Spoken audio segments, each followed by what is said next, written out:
这个也放不下呀。这根牛臀骨放冰箱差不多1个月了，今天我必须把它这么大，无从下手啊，怎么办？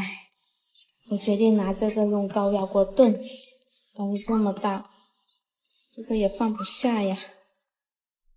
砍的话，我砍得断吗？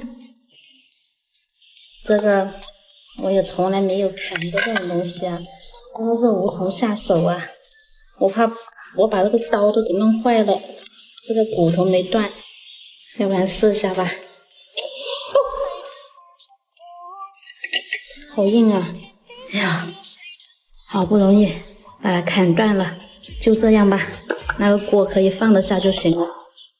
再砍我也不想砍了。哎呦，清焯水，然后再炖，来一片姜去腥，料酒去腥，捞出去过冷水，大呀！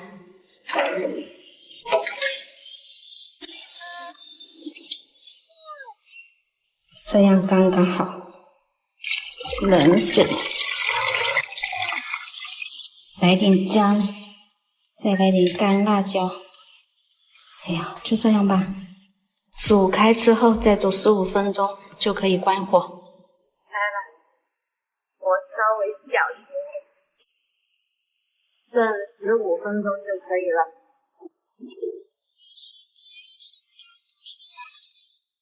挺香的吧？放点盐，等一下。哇塞，好大呀！肉都烂了，再煮一下，煮开就可以了，像这样就可以了。关火。看到有点怕瘾，是不是？